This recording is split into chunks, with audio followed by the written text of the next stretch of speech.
നമസ്കാരം ഫ്രണ്ട്സ്, ഞാൻ നിങ്ങളുടെ സനിൽ പെരുന്തോട്ടത്ത്. മാൻകൈൻഡ് ഫാർമ എന്ന ഇന്ത്യയിലെ നാലാമത്തെ ഏറ്റവും വലിയ ഫാർമസ്യൂട്ടിക്കൽ കമ്പനി ഇത് IPO ആയിട്ട് വന്നിരിക്കുകയാണ്. 4300 കോടി രൂപയാണ് അവർ മാർക്കറ്റിൽ നിന്ന് റേസ് ചെയ്യാൻ ഉദ്ദേശിക്കുന്നത്. അത് മുഴുവനും ഓഫർ ഫോർ സെയിലാണ്. പുതിയ ഓഹരികൾ ഒന്നും തന്നെ ഇല്ല. ഏപ്രിൽ 25 മുതൽ 27 വരെയാണ് ഇഷ്യൂ ഓപ്പൺ ആയിരിക്കുന്നത്.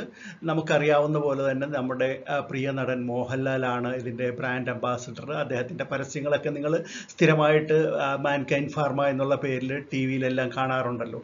അപ്പോൾ ആ കമ്പനിയുടെ IPO ആണ് ഇപ്പോൾ വന്നിരിക്കുന്നത്. അതിൻ്റെ വിശേഷങ്ങളിലേക്ക് നമുക്ക് വിശദമായിട്ട് കിടക്കാം.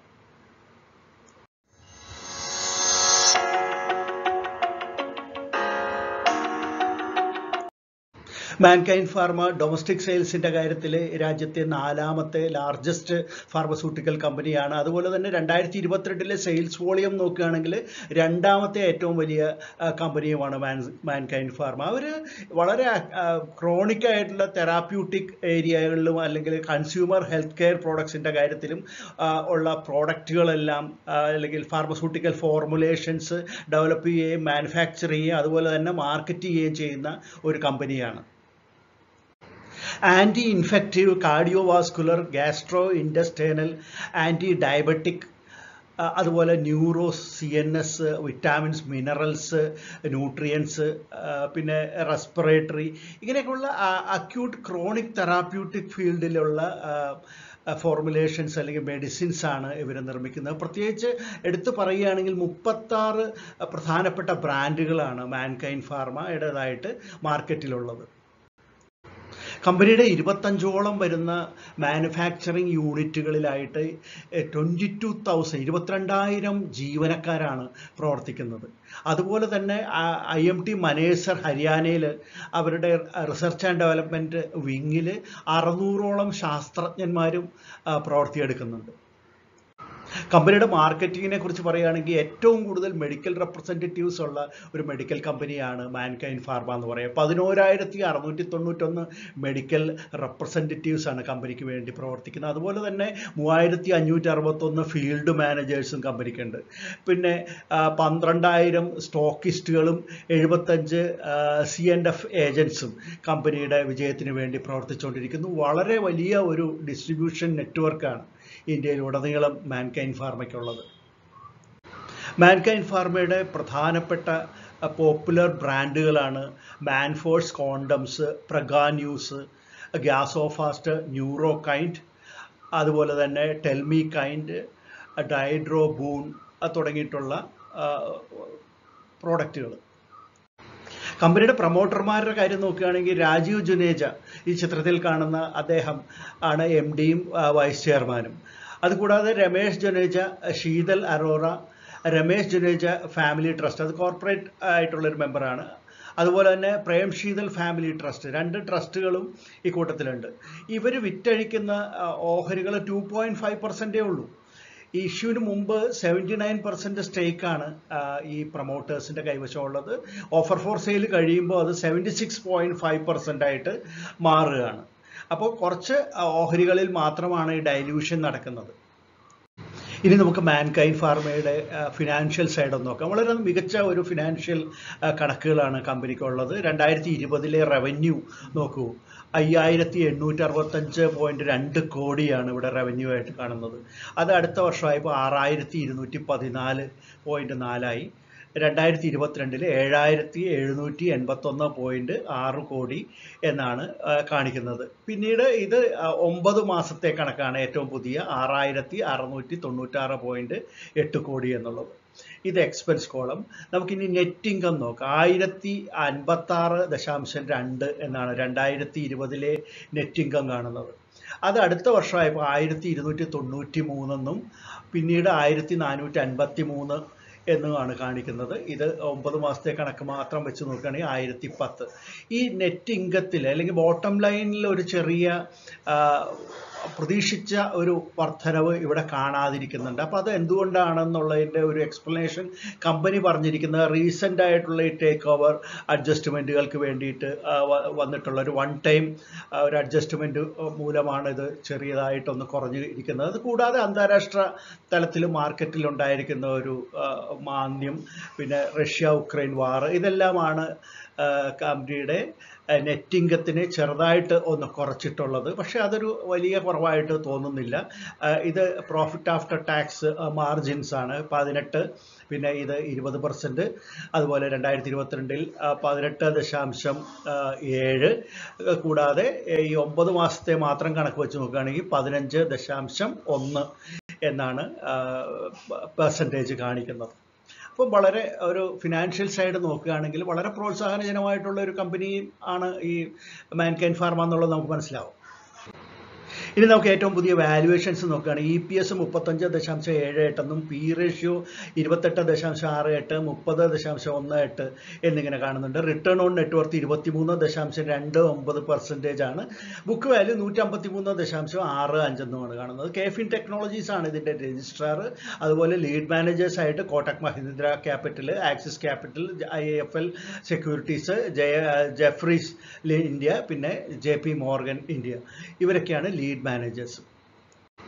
4 കോടി ഓഹരികൾ ഓഫർ ഫോർ സെയിലായിട്ടാണ് ഇപ്പോൾ മാർക്കറ്റിലേക്ക് എത്തിയിരിക്കുന്നത്. അപ്പോൾ കമ്പനിയിലേക്ക് ഒരു പൈസ പോലും എത്തില്ല എന്നുള്ളത് നമുക്കറിയാം. അപ്പോൾ തുടക്കത്തിൽ കമ്പനിക്ക് വേണ്ടി പണം മുടക്കിയ, കമ്പനിക്ക് വേണ്ടി വിയർപ്പൊഴുക്കിയ പ്രൊമോട്ടേഴ്സും ആദ്യകാല ഇൻവെസ്റ്റേഴ്സും അവരുടെ കൈവശമുള്ള കുറച്ച് ഓഹരികൾ, ചെറിയൊരു ശതമാനം ഓഹരികൾ മാത്രം ഇപ്പോൾ മാർക്കറ്റിലേക്ക് തരികയാണ്.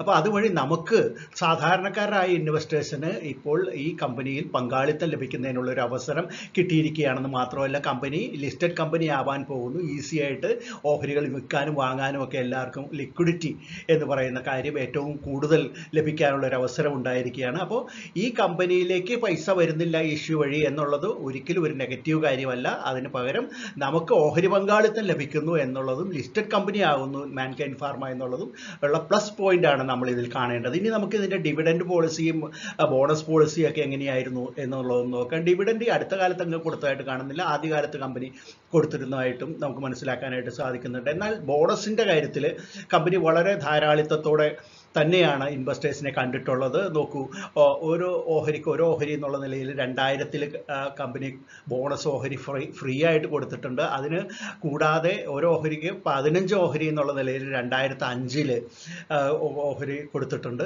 ബോണസായിട്ട്. പിന്നെ 3 for 8 ആണ് 2009 കൊടുത്തിരിക്കുന്നത്. പിന്നെ 7 for 20 എന്നുള്ള ലെവലിൽ ഓഗസ്റ്റ് 2010 കമ്പനി ബോണസ് ഇഷ്യൂ നടത്തിയിട്ടുണ്ട്. പിന്നെ ഏറ്റവും പുതുതായിട്ട് 2017 1:1 എന്നുള്ള നിലയിൽ കമ്പനി ബോണസ് ഇഷ്യൂ കൊടുത്തിരിക്കുന്നത്. അപ്പോൾ വളരെ ഉദാരമായ ഒരു സമീപനമാണിത്. ഈ ലിസ്റ്റിങ്ങിന് ശേഷവും ഇത് തുടരുമെന്ന് തന്നെ നമുക്ക് പ്രതീക്ഷിക്കാവുന്നതാണ്. നമുക്കിനി മാൻകൈൻഡ് ഫാർമയുടെ ഇഷ്യൂ ഒറ്റനോട്ടത്തിലൊന്ന് പരിശോധിക്കാം. ഏപ്രിൽ 25 മുതൽ 27 വരെയാണ് ഇഷ്യൂ ഓപ്പൺ ആയിരിക്കുന്നത്. IPOയുടെ പ്രൈസ് 1026 രൂപ, 1080 രൂപ എന്നാണ് ആ പ്രൈസ് ബാൻഡ് കാണിക്കുന്നത്. ഫ്രഷ് ഓഹരികൾ ഒന്നും തന്നെയില്ല. നേരത്തെ പറഞ്ഞ പോലെ 4,58,844 ഓഹരികളാണ് ഓഫർ ഫോർ സെയിലായിട്ട് വരുന്നത്. അപ്പോൾ ഇതിൻ്റെ അപ്പർ ബാൻഡ് വെച്ച് നോക്കുകയാണെങ്കിൽ 4300 കോടി രൂപയാണ് ഇതിൻ്റെ ഇഷ്യൂ സൈസ് എന്ന് പറയുന്നത്. ഫേസ് വാല്യൂ 1 രൂപയാണ്. ഇത് റീറ്റെയിലേഴ്സിന് അലോക്കേഷൻ 35% ഉണ്ട്. BSEയിലും NSEയിലും ലിസ്റ്റ് ചെയ്യുന്നൊരു മെയിൻ ബോർഡ് IPO ആണിത്. ഇതിൻ്റെ അലോട്ട്മെൻറ്റ് വരുന്നത് 3-ാം തീയതിയാണ്, മെയ് മാസത്തിൽ. ഇതിൻ്റെ ഡിമാറ്റിലെ അക്കൗണ്ടിലേക്ക് നമുക്ക് ക്രെഡിറ്റ് വരുന്നത് 8-ാം തീയതിയും ഇതിൻ്റെ ലിസ്റ്റിംഗ് വരുന്നത് മെയ് മാസം 9-ാം തീയതിയുമാണ്. ഇനി ആർക്കൊക്കെ എത്രയൊക്കെ ഓഹരികൾ ഇതിൽ അപ്ലൈ ചെയ്യാം എന്നുള്ള കാര്യത്തിലേക്ക് നമുക്ക് നടക്കാം. റീറ്റെയിലേഴ്സിന് ഒരു ലോട്ട് എന്ന് പറഞ്ഞാൽ മിനിമം 13 ഓഹരികൾ വരും. 14,040 രൂപയായിരിക്കും അതിന് വരുന്ന എക്സ്പെൻസ്. ഇനി റീറ്റെയിലേഴ്സിന് 14 ഓഹരികളാണ് പരമാവധി അപ്ലൈ ചെയ്യാവുന്നത്. അപ്പോൾ 182 ഓഹരികൾ വരും. അവന് ഇത്രയും എമൗണ്ടാണ് അവർ മുടക്കേണ്ടതായിട്ട് വരിക. ഇനി HNI ഗ്രൂപ്പ് ഉണ്ടല്ലോ, HNIസിലെ സ്മോൾ HNI ഗ്രൂപ്പിന് 15 ഓഹരികളാണ് മിനിമം അപ്ലൈ ചെയ്യേണ്ടത്. 195 ഓഹരികൾ വരും. അപ്പോൾ ഇത്രയും എമൗണ്ടാണ് അവർക്ക് മുടക്കേണ്ടതായിട്ട് വരിക. ഇനി HNIസിൽ മാക്സിമം അവർക്ക് അപ്ലൈ ചെയ്യാവുന്നത് 71 ഓഹരി ലോട്ടുകളാണ്. അതിൽ 923 ഓഹരികൾ വരും. അപ്പോൾ ഇത്രയും എമൗണ്ടാണ് അതിന് സ്പെൻഡ് ചെയ്യേണ്ടതായിട്ട് വരിക. ഇനി HNIസിലെ ബിഗ് ഗ്രൂപ്പിന് 72 ലോട്ട് വരെ അപ്ലൈ ചെയ്യാവുന്നതാണ്. 936 ഓഹരികളാണ് അതിൽ വരിക. അപ്പോൾ ഇത്രയും രൂപയാണ് അവർക്ക് മുടക്കേണ്ടതായിട്ട് വരിക. കമ്പനിയുടെ പെയ്ഡ് അപ്പ് ക്യാപിറ്റലിന് യാതൊരു തരത്തിലുള്ള മാറ്റവും സംഭവിക്കുന്നില്ല. 40.06 കോടി രൂപയാണ് കമ്പനിയുടെ പെയ്ഡ് അപ്പ് ക്യാപിറ്റൽ. അതിൽ നിന്ന് ഇഷ്യൂ ചെയ്യുന്ന ഓഹരികൾ എന്ന് പറയാൻ പുതുതായിട്ട് ഒന്നും തന്നെ ഇല്ല, എല്ലാം നിലവിലുള്ള ഓഹരികളാണ്. അത്രയും ഓഹരികളാണ് ഈ ജനറൽ പബ്ലിക് വാങ്ങുന്നത് എന്നുള്ളത് കൊണ്ട് പെയ്ഡ് അപ്പ് ക്യാപിറ്റലിൽ യാതൊരു മാറ്റവും സംഭവിക്കുന്നില്ല. എന്നാൽ കമ്പനിയുടെ മാർക്കറ്റ് ക്യാപിറ്റലൈസേഷന് ഒരു മാറ്റം വരുന്നുണ്ട്. അത് ഇപ്പോഴത്തെ അപ്പർ ബാൻഡ് വെച്ച് നോക്കുകയാണെങ്കിൽ 43,263.55 കോടി രൂപയായിട്ടും കമ്പനിയുടെ മാർക്കറ്റ് ക്യാപ്പ് വർദ്ധിക്കുന്നുണ്ട്. അപ്പോൾ ഈ ഓഹരി വാങ്ങണോ വേണ്ടയോ എന്ന് ചിന്തിക്കുന്നവരോട് പറയാനുള്ളത്, ഇത് വളരെ മികച്ച ഒരു കമ്പനിയാണ്, നല്ല പെർഫോമൻസ് നടത്തിക്കൊണ്ടിരിക്കുന്ന നല്ല ഒരു ഫീൽഡിൽ ഉൾപ്പെടുന്ന കമ്പനി കൂടി ആയതുകൊണ്ട് മാൻകൈൻഡ് ഫാർമ ലോങ് ടേമിലേക്ക് തീർച്ചയായിട്ടും പരിഗണിക്കേണ്ടതാണ്. നിങ്ങളുടെ ഫണ്ട് തീർച്ചയായിട്ടും ഇതിലേക്ക് മുടക്കുന്നതുകൊണ്ട് യാതൊരു നഷ്ടവും നിങ്ങൾക്ക് സംഭവിക്കില്ല, നല്ല ലാഭം തന്നെയായിരിക്കും. പിന്നെ നമ്മളുടെ ഈ മാൻകൈൻഡ് ഫാർമയുടെ ബ്രാൻഡ് അംബാസിഡറായിട്ടുള്ള ലാലേട്ടൻ്റെ ആ ഒരു മികവ് തന്നെ ഈ കമ്പനിക്ക് ഉണ്ടാകും എന്ന് തന്നെയാണ് നമുക്ക് തീർച്ചയായിട്ടും പ്രതീക്ഷിക്കാൻ സാധിക്കുന്നത്. മാൻകൈൻഡ് ഫാർമയുടെ ഇഷ്യൂ വിശേഷങ്ങൾ കേട്ടല്ലോ.